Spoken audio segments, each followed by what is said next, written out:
Saudara yang dimuliakan Allah Subhanahu wa taala, ada orang takut cerita tentang mati. Seorang suami kalau cerita tentang mati, nanti kalau papa mati gimana ma? Jangan cerita mati. Seorang istri takut cerita mati, padahal kematian akan datang. Hari ini Abdul Somad bukan sedang mengajar, Abdul Somad tidak sedang ceramah, tapi sedang bercerita bahwa dalam perjalanannya dia mengambil pelajaran. Pelajaran tidak hanya diambil dari buku, pelajaran tidak hanya diambil dari kitab. Man salaka tariqan, siapa yang melewati suatu jalan, yaltamisu fihi ilman, di jalan itu dia mendapatkan ilmu, sahalallahu lahu bihi tariqan ilal jannah, dimudahkan Allah jalannya menuju surga.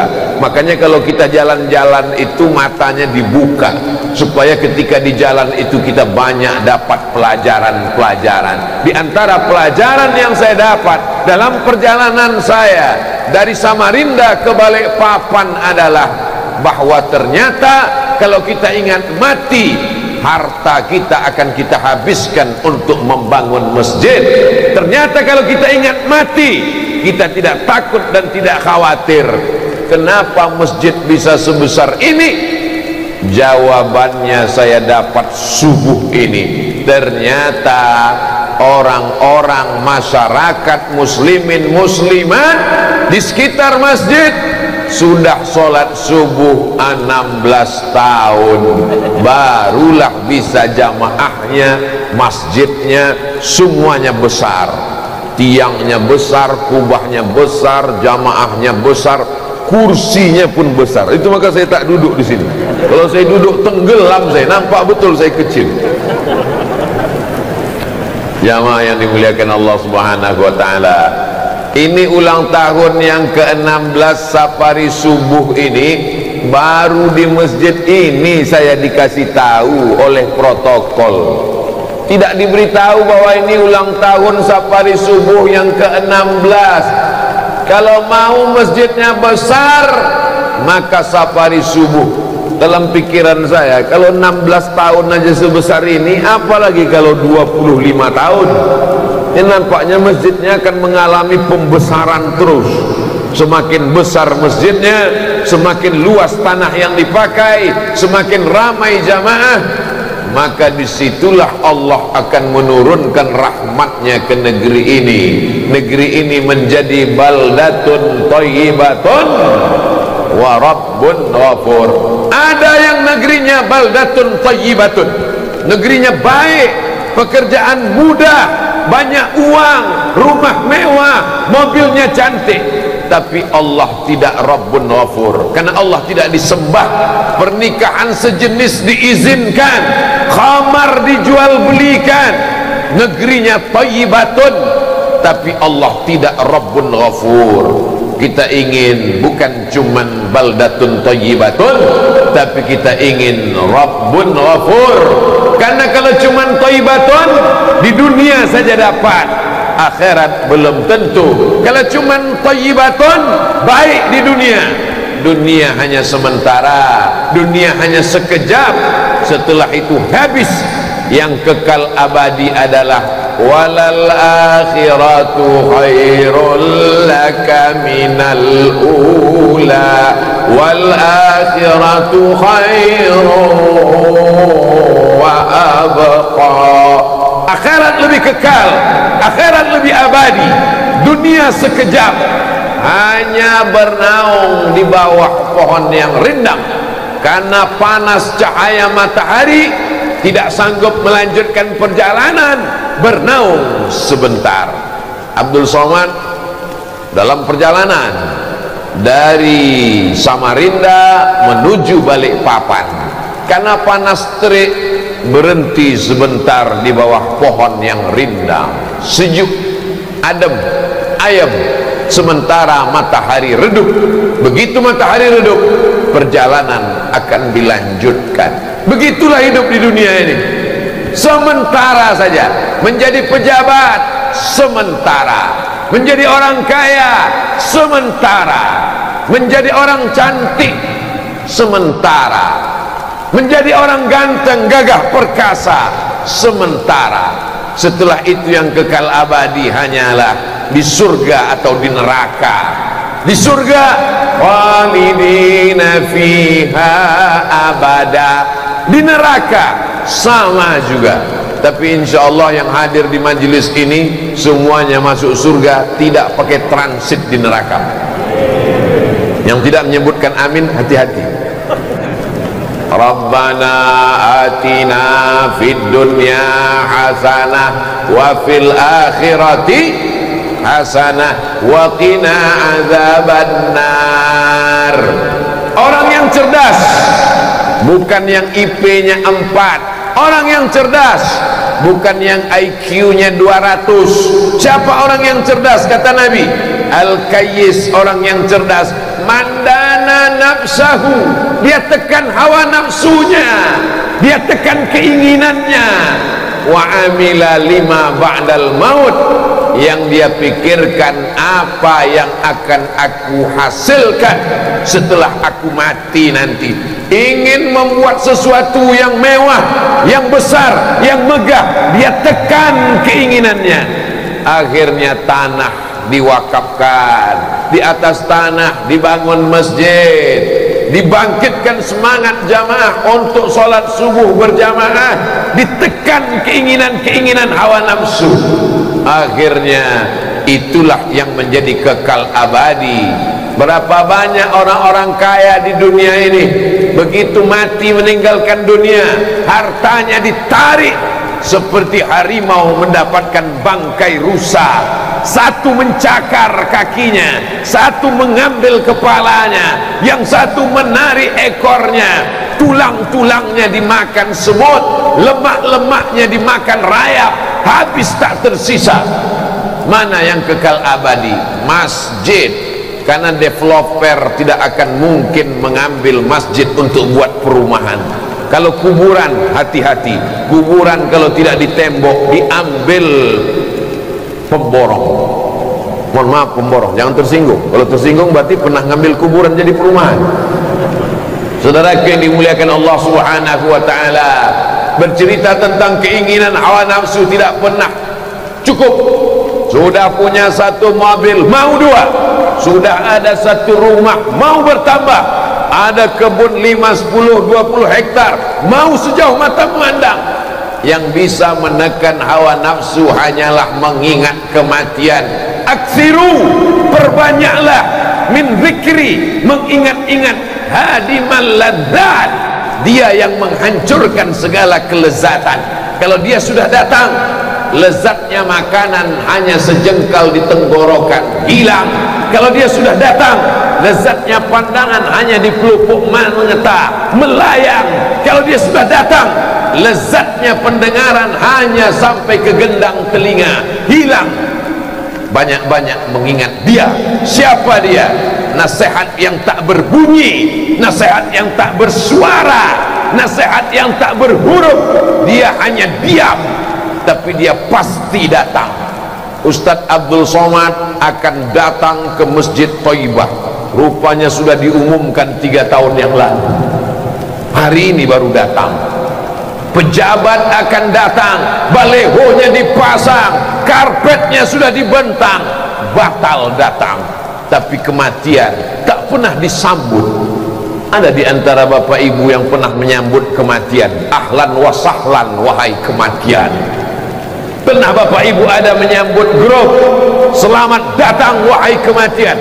Kematian tidak pernah diinginkan, tapi dia datang tanpa memberitahu. Ada yang diberitahu kematian datang. Suatu ketika datanglah seseorang. Assalamualaikum. Waalaikumsalam. Dia bertamu ke rumah Nabi Ibrahim alaihi salam, yang namanya tadi kita sebut 4 kali dalam tasyahud akhir. Kama sallaita ala Ibrahim wa ala ali Ibrahim, kama barakta ala Ibrahim wa ala ali Ibrahim. Assalamualaikum. Waalaikumsalam. Man anta? Nabi Ibrahim sahibul bait. Dia bertanya kepada tamunya, man anta, kamu siapa? Apa kata tamunya? Ana malakul maut, aku malaikat maut. Bayangkan kalau tamu kita pagi ini datang malaikat maut. Kamu siapa? Malaikat maut. Kamu mau apa? Mada turidu? Kamu mau apa malaikat maut? Kata Nabi Ibrahim. Malaikat maut menjawab, uridu an aqbidha ruhak, aku mau mencabut nyawa. Kata Nabi Ibrahim, aku ini Khalilullah, aku ini orang paling dekat dengan Allah, aku ini kekasih Allah. Apakah mungkin ada kekasih yang tega mencabut nyawa kekasihnya? Apakah ada kekasih yang mau menyakiti kekasihnya? Kekasih takkan mungkin menyakiti kekasihnya. Kata Nabi Ibrahim alaihissalam. Apa jawab malaikat maut? Hal yakrahu khalilun liqa'a khalilihi. Adakah kekasih yang tak suka berjumpa dengan kekasihnya? Kata Nabi Ibrahim, kalau begitu cabutlah nyawa. Mana tahu nanti malaikat maut datang, cobalah ajak bernegosiasi begitu. Assalamualaikum. Waalaikumsalam. Kamu siapa? Tukang kredit. Tukang kredit aja tidak bisa diajak mundur, apalagi malaikat maut. Ini kenapa bisa? Ibrahim alaihissalam di antara banyak manusia, ada beberapa orang diangkat menjadi nabi. Di antara beberapa nabi, ada yang diangkat menjadi rasul. Di antara beberapa rasul, ada yang diangkat menjadi ulul azmi. Di antara ulul azmi itu adalah Sayyidina wa Maulana Ibrahim alaihissalam. Bukan kita, tapi ada beberapa hamba Allah yang saya jumpai, dia ingin coba tawar menawar dengan Allah subhanahu wa ta'ala. Pak Haji umurnya berapa? 85 tahun Pak Ustaz. Tapi saya berharap Allah jangan matikan saya dulu. Dalam hati saya ini bonusnya sudah hampir 1/4 abad. Jadi gimana caranya minta kepada Allah? Saya minta kepada Allah, Pak Ustaz sedang membangun 3 masjid. Ya Allah, jangan matikan aku dulu sebelum 3 masjid ini selesai. Oh, begitu caranya tawar menawar dengan Allah subhanahu wa ta'ala. Jauh berjalan banyak dilihat, lama hidup banyak dirasa. Ketemu orang isi kepalanya macam-macam. Ketemu lagi di satu tempat. Ustaz Somad, tolong doakan saya. Doa apa Pak Haji? Supaya Allah jangan matikan saya dulu sebelum saya membangun 99 masjid. Macam-macam, rambut sama hitam, isi kepala macam-macam. Ini orang-orang yang cerdas, bernegosiasi dengan Allah. Apakah mungkin Allah menambah umurnya? Wallahu a'lam bissawab. Yamhullahu ma yasha. Tulisan di Lauhil Mahfuz, Allah kuasa untuk menetapkannya. Wa yusbit, Allah kuasa untuk menetapkan. Wa yamhullah, Allah kuasa untuk mencabut. Bisa saja dihapus oleh Allah. Allah itu fa'alul lima yurid. Allah tidak melanggar peraturan. Manusia bisa melanggar peraturan karena manusia mengikuti aturan, tapi Allah tidak melanggar peraturan karena aturan dan peraturan adalah milik Allah subhanahu wa ta'ala. Milad ke-16 tahun, tim safari subuh yang katanya belum punya nama. Berapa banyak orang mau buat safari subuh, rapatnya lebih heboh, pembahasan namanya sampai 2 hari tak tembus-tembus. Tapi ini luar biasa, sudah safari 16 tahun namanya belum ada.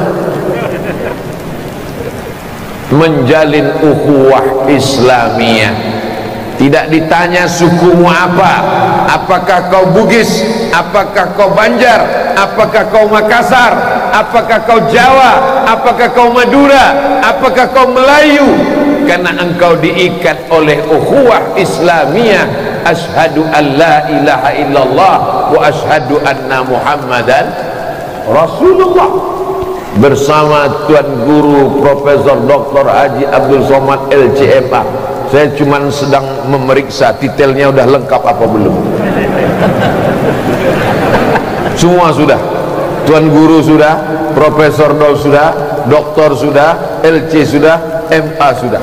Kalau lewat 5 jalan ini, lewat 5 jari ini, lewat 5 ini, masuk yang ke-6, almarhum.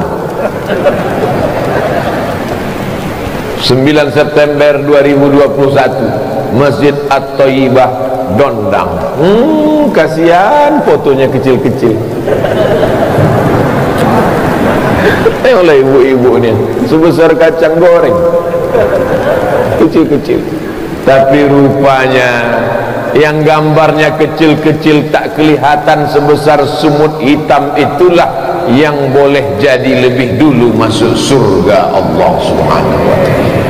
Begitu cara menyenangkan hati orang yang fotonya tak kelihatan. Boleh jadi ini yang tersenyum, yang bangga, yang lubang hidungnya sebesar terowongan Mina, boleh jadi terlambat masuk surga karena sombong dan angkuhnya.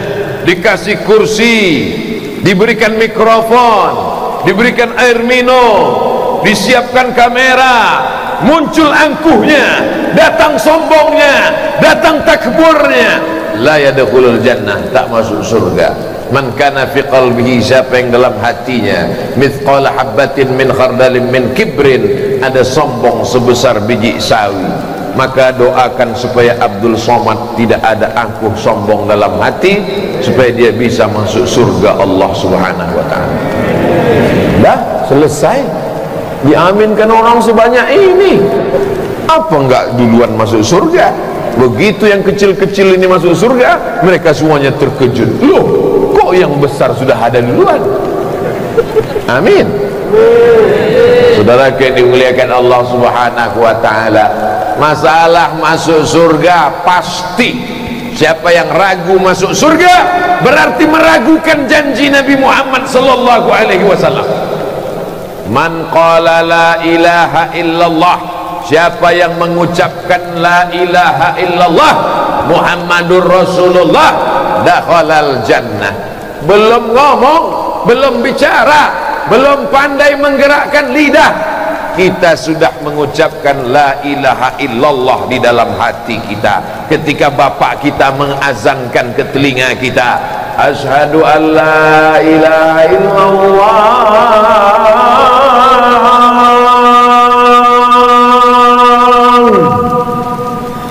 saya sedang ngetes mic-nya aja, mantap. Apa kata anak di dalam?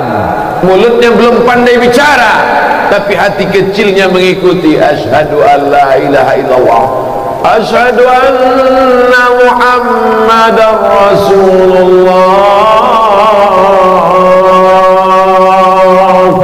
Anak di dalam. Apa ada orang di Dondang ini ketika anaknya lahir dia pegang, dibisikkannya, kau sudah kutanamkan sawit 5 hektar. Tidak ada. Kenapa? Karena kalau sawit kau tanamkan, dia jual, dia ngutang, dia lelang, dia jadikan sebagai agunan hutang, habis. Tapi la ilaha illallah Muhammadur Rasulullah, itu yang kita ucapkan tadi. Afdhalul dzikri fa'lam annahu la ilaha illallah. Sekali, garisnya belum jelas, 2 kali. La ilaha illallah, agak jelas, diperkuat lagi 3 kali. La ilaha illallah, barulah angka kesempurnaan 40. Nabi Muhammad SAW diangkat menjadi Rasul umur 40 tahun. Nabi Musa terjebak di lembah Tih 40 tahun. Maka kemudian angka 40 dipilih Ustadz Abdul Somad. La ilaha illallah, la ilaha illallah. Kenapa ketika mengucapkan lafaz Allah ke kiri, ke jantung, berdegup, berdetak? Di dalam dadamu ada jantung berdegup dan berdetak. Kalau dia baik, maka baiklah seluruh tubuhmu. Kalau dia mati, berhenti, diam, maka matilah engkau. Pak Haji kemarin yang ikut pengajian kita di mana? Sudah meninggal Pak Ustaz. Loh, kenapa? Mati mendadak karena serangan jantung. Kok serangan Belanda? Serangan jantung. Jantung ini kalau sudah kena, makanya kata Nabi, ala fil jasadi mutwah, ketahuilah di dalam jasad ini ada segumpal, ada sekepal, ada segenggam.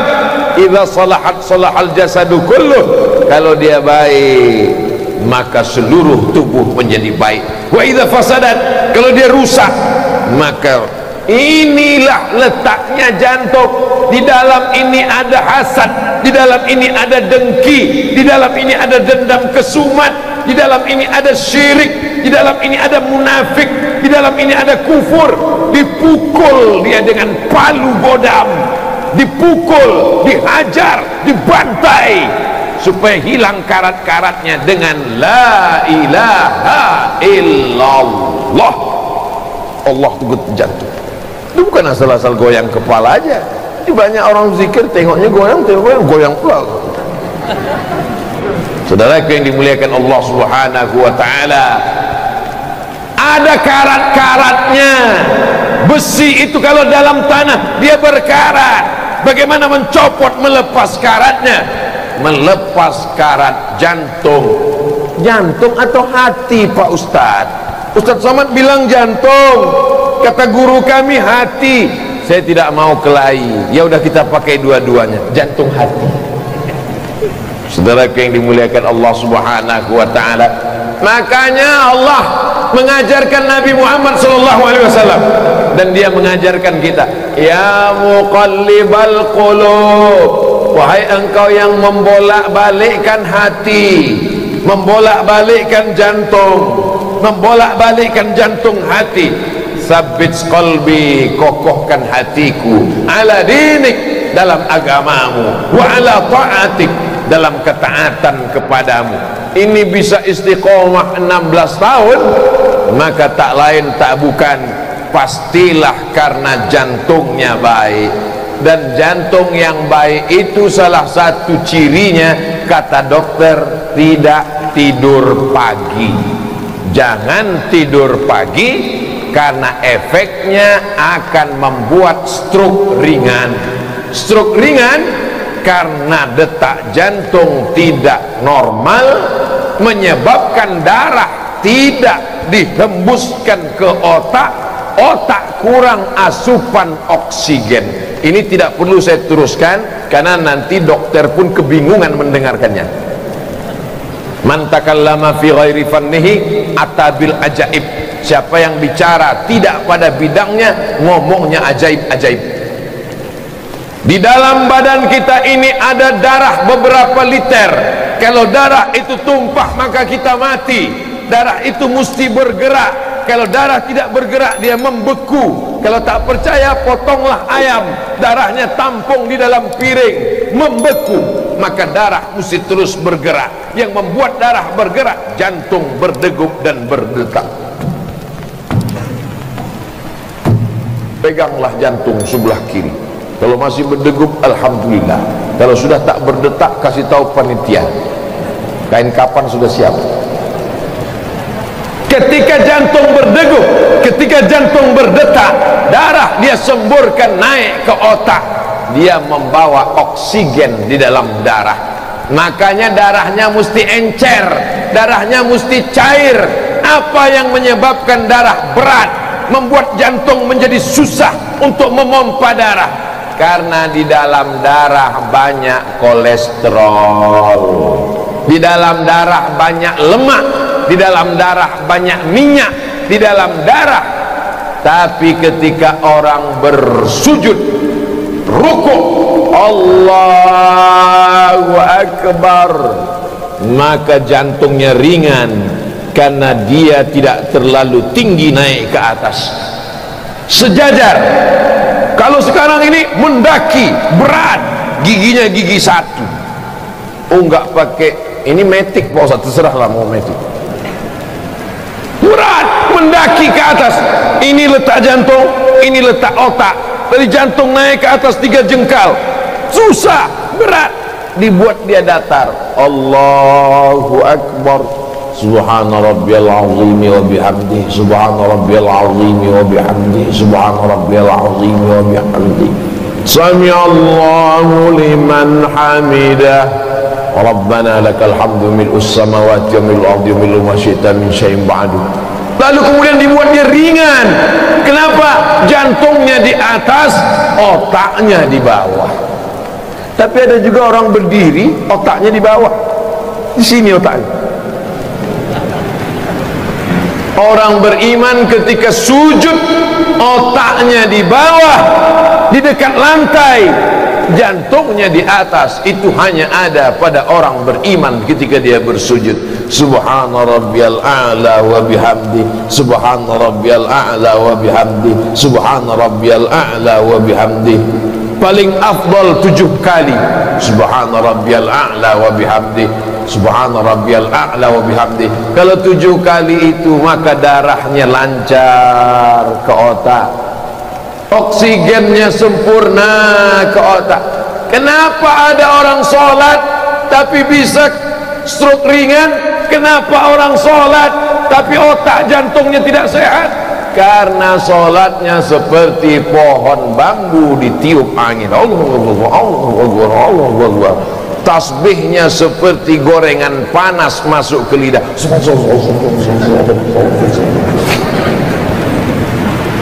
Nanti dalam catatan malaikat kumur-kumur.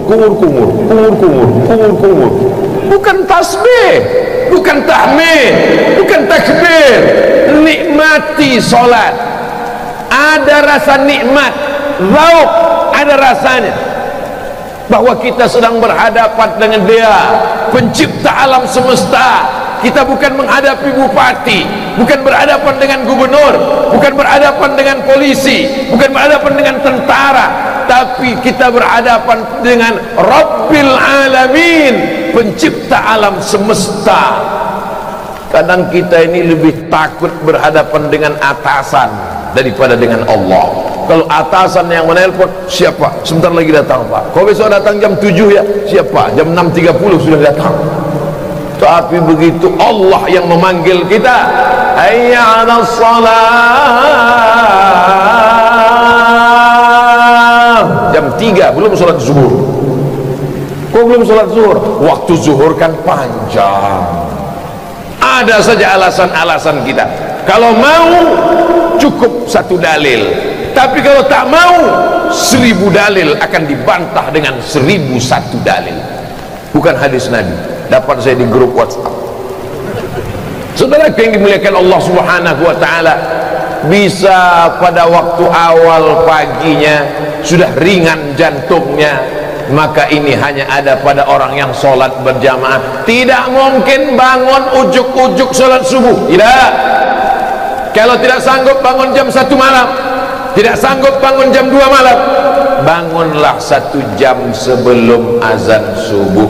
Setel jam 4, bangun, bagus, mandi, terapi mandi, segar, fresh, kena air dingin ke kepala, ke badan, bersih, harum, wangi.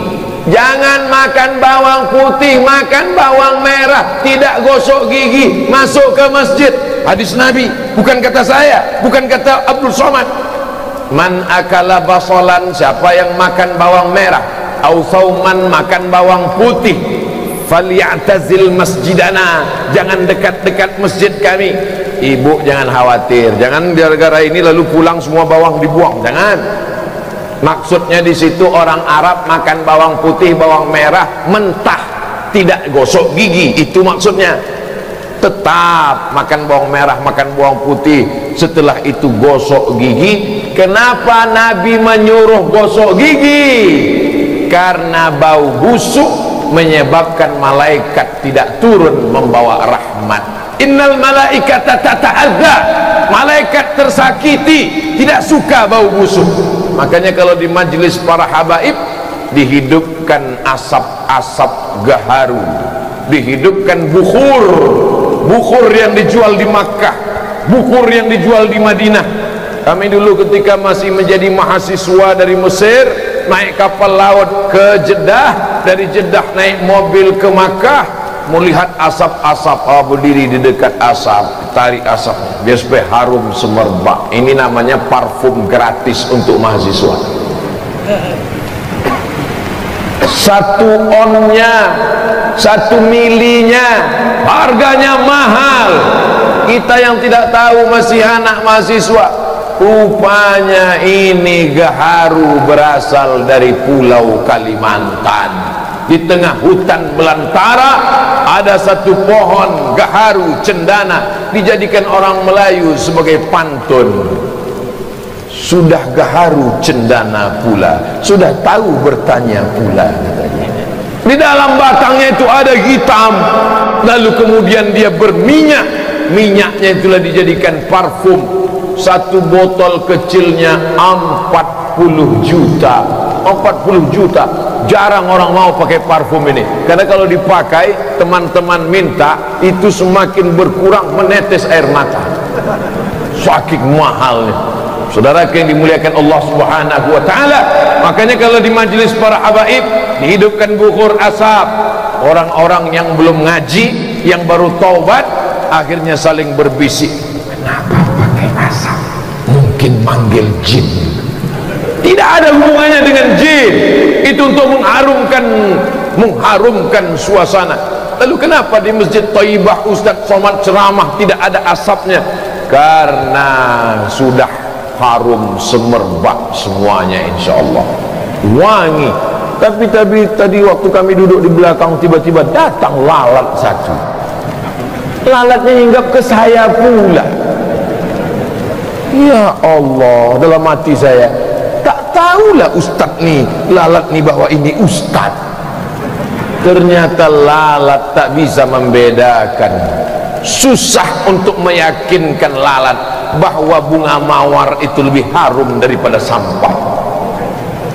Saudara yang dimuliakan Allah Subhanahu wa taala, kenapa Allah menciptakan lalat wahai imam? Seorang imam ditanya, Allah menciptakan malaikat, Allah menciptakan aras, Allah menciptakan manusia cantik. Laqad khalaqnal insana fi ahsani taqwim. Tapi kenapa Allah menciptakan lalat? Imam tersenyum. Apa kata dia? Allah ingin menghinakan raja-raja, Allah ingin menghinakan orang kaya, Allah ingin menghinakan orang sombong.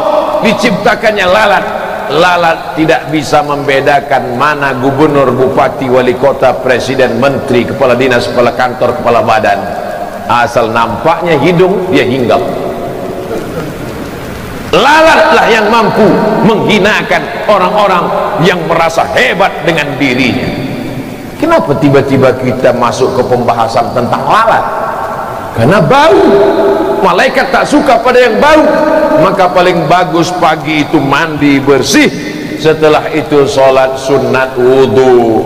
Usolli sunnatal wudu raka'ataini lillahi ta'ala, 2 rakaat. Setelah itu usolli sunnatat taubat. Dosa kita banyak, dosa mata, dosa telinga, dosa lidah. Sholli sunnatat taubat raka'ataini lillahi ta'ala. Setelah itu barulah salat tahajud. Usolli sunnatat tahajud. Belum azan subuh, lanjut lagi 2 rakaat. Salam. Belum masuk waktu subuh, lanjut lagi 2 rakaat. Salam. Belum lagi masuk. Setelah agak-agak mendekat, ditutup dengan witir 3 rakaat. Tak lama setelah itu terdengarlah mikrofon masjid. Assalatu wassalamu alaika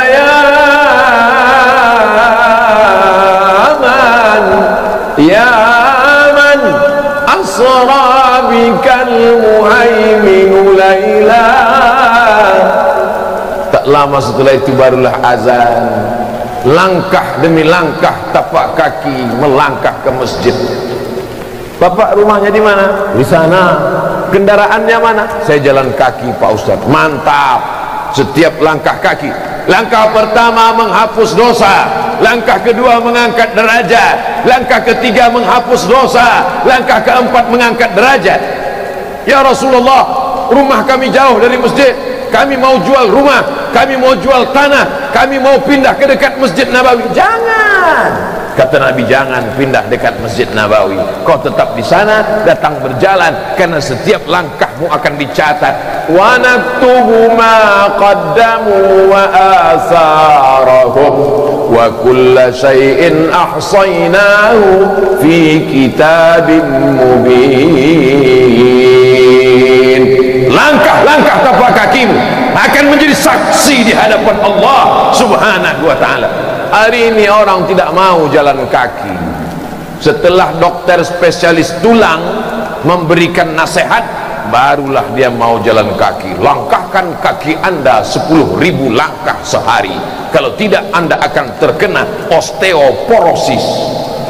Orang beriman sudah melangkahkan kakinya dengan syarat apa? Kenapa jamaah ini sehat-sehat semua? 16 tahun jalan kaki, bukan tanggung-tanggung. Lalu yang punya mobil itu baru pagi ini dia bawa mobil, karena mau cepat mengejar Ustadz Abdul Somad. Selama ini di jalan kaki. Saudara yang dimuliakan Allah Subhanahu wa ta'ala. Lalu Pak Ustadz, kami yang ke masjid nggak jalan kaki, apa nggak ada pahalanya? Setiap tetes bensinmu akan dibalas Allah pahala. Tapi saya pakai solar Pak Ustadz, setiap solarmu akan pahala. Tapi saya pakai Dexlite Pak Ustadz, setiap Dexlite. Yang pertama Pak Ustadz, banyak kali cakap kau. Saudara yang dimuliakan Allah, jangan berkecil hati. Yang tak bisa jalan kaki, yang sudah tua renta, diboncengkan anaknya, anaknya dapat pahala, bangkit semangat, sampai ke masjid, sholat tahiyatul masjid. Setelah itu qabliyah subuh. Setelah itu sholat subuh. Setelah sholat subuh, jangan pulang ke rumah. Hidupkan ruhmu, terangi cahaya batinmu. Bagaimana cara menghidupkan cahaya batin? Dengan menahan diri di masjid dari subuh sampai terbit matahari. Kira-kira matahari sudah terbit betul di Dondang ini? Sudah. Kalau tak terbit mana nampak mobil merah sama putih? Tadi saya tengok mobil itu hitam semuanya. Setelah terbit matahari, oh ada yang merah, ada yang putih, ada yang biru, ada yang hijau, baru nampak pagarnya warna kuning. Itu menunjukkan matahari sudah terbit. Tapi kalau ragu matahari sudah terbit atau belum, cukup lihat waktu maghrib. Maghrib di Dondang jam berapa? Jam berapa Pak Haji maghrib di Dondang? 6.15. 6.15 maghrib. Maka 6.15 sudah boleh sholat sunat isyraq. Begitu cara ngukurnya. Payah kalau pakai hitung-hitungan. Tunggu matahari terbit. Waktu matahari terbit, waktu 2 tanduk setan nggak boleh sholat, haram. Mengikuti orang musyrik maka lewatkan setinggi tombak 12 menit, ribet, jelimet, sulit, susah, payah. Yang mudah jam berapa maghrib? 6.15. Maka 6.15 sudah boleh sholat sunat isyraq. Sekarang sudah 6.30. Nggak apa-apa terlambat sedikit. Nanti kita akan sholat sunat isyraq masing-masing. Selesai tausiah sholat sunat isyraq. Ketika bapak-bapak sholat sunat isyraq, disitulah saya pulang.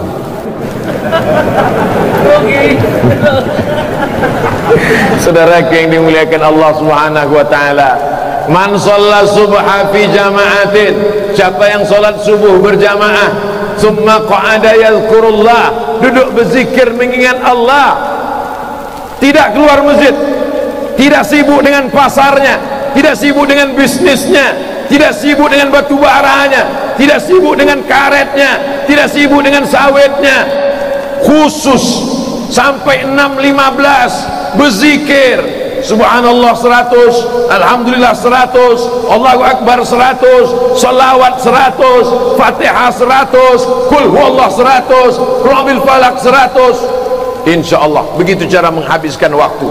La ilaha illallah, itulah guna tasbih itu. Itulah mengapa tasbih itu 100. Guna tasbih untuk berzikir, bukan digantungkan di tiang mimbar. Guna tasbih untuk berzikir, bukan digantungkan di kaca spion mobil. Nanti mobilnya masuk surga, yang punya mobil masuk neraka. Selesai sholat, jangan seperti ayam nampak beras. Assalamualaikum warahmatullahi wabarakatuh.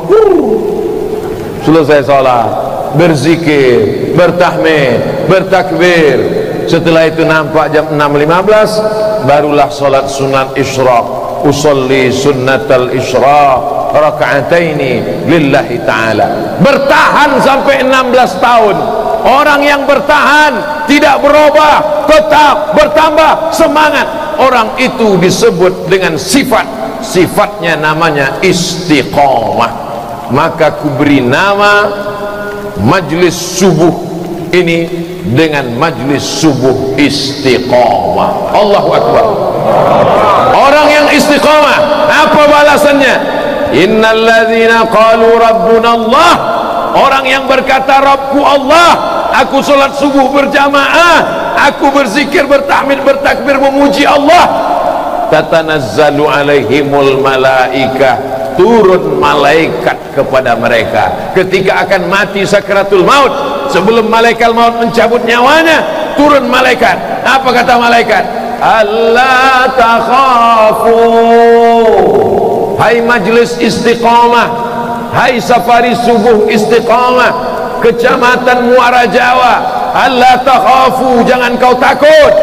Karena orang mau mati itu takut azab kubur, takut mungkar nakir, takut titian siratal mustaqim, takut hisab, takut masuk neraka, takut. Datang malaikat menenangkannya. Allah takhafu, jangan kau takut. Wala tahzanu, jangan kau sedih. Hai jenazah, hai mayat, hai calon orang mati, jangan kau sedih. Karena orang mau mati itu sedih. Sedih meninggalkan istrinya yang akan menikah dengan berondong manis, sedih meninggalkan anaknya, sedih meninggalkan rumahnya, sedih meninggalkan mobilnya. Apa kata malaikat? Wala tahzanu, jangan kau sedih. Takutnya hilang, sedihnya hilang. Setelah itu apa kata malaikat? Wa abshiru bil jannah, berbahagialah engkau mendapatkan surga allati kuntum tu'adun, dijanjikan Allah subhanahu wa ta'ala. Saat nyawanya disentapkan oleh malaikat, ditarik, dicabut oleh malaikat, dia tersenyum. Kenapa? Karena malaikat sudah memperlihatkan tempatnya di surga. Mudah-mudahan kita termasuk yang mendapatkan itu insyaallah. Tapi syaratnya mesti ikut safari subuh istiqomah. Yang sudah ikut 16 tahun alhamdulillah, yang baru ikut pertama kali subuh ini mudah-mudahan istiqomah sampai hari kiamat insyaallah. Amin ya rabbal alamin. Sallallahu ala Muhammad, sallallahu alaihi wasallam, sallallahu ala Muhammad, sallallahu alaihi wasallam. Ya Nabi salam alaika, ya Rasul salam alaika, ya Habibi salam alaika, salawatullah alaika. Begitulah jamaah akan mengiring kita ke liang lahat, dimasukkannya ke dalam kubur. Habis itu 3 orang turun ke bawah, yang satu memegang kepala, yang satu memegang pinggang, yang satu memegang kaki. Orang dari atas teriak, buka wajahnya, buka. Karena anak tak tahu cara menguburkan bapaknya. Karena selama ini anak hanya diajarkan cara bawa mobil, selama ini anak hanya diajarkan cara ngitung bisnis. Dia tak tahu bagaimana cara membuka. Wajah bapak ibu dibuka, hidungnya mesti menempel ke dinding liang lahat kubur. Setelah itu papan ditutupkan rapat. Setelah itu diambil tikar. Mana tikar? Mana tikar? Kenapa pakai tikar? Supaya tanahnya tidak melompat jatuh langsung ke kayu, gelebu. Ini bukan menanam kucing, ini orang, ini hamba Allah, ini mulia. Pelan-pelan tanahnya jatuh. Setelah itu ditimbun, setelah itu dibacakan talqin dan doa, setelah itu kedengaran suara kaki pelayat orang yang meninggal dunia, jenazah yang di dalam liang lahat mendengar suara kaki pelayat masuk ke dalam kubur, mendengar suara kaki pelayat yang mengiring jenazah pulang satu persatu. Tinggallah kau sendiri di dalam. Siapa yang menemani? Tanah yang pernah diwakafkan jadi masjid, dinding keramik AC, kipas angin, lampu kubah. Tanah yang diwakafkan untuk pesantren Nurul Azhar Kalimantan. Anak-anak yang dikirim ke Al-Azhar pulang. Itulah yang akan menerangi alam barzah di tengah gelap gulita. Itulah yang akan melapangkan kubur. Sudah kusampaikan ya Allah di majlis subuh istiqamah. Kalau ada yang mengamalkannya, setetes dua tetes mengalir juga ke Abdul Somad. Kalau tidak diamalkannya, sudah kusampaikan ya Allah, persaksikanlah wahai para malaikat, sudah kusampaikan kepada umat Muhammad sallallahu alaihi wasallam. Itulah yang dapat disampaikan Al-Fakir Abdul Somad pada subuh yang mulia ini, di dalam majlis istiqamah subuh-subuh yang akan datang. Jangan lupa selipkan dalam doa supaya Abdul Somad istiqamah dan mati dalam keadaan husnul khatimah. Al-Fatihah.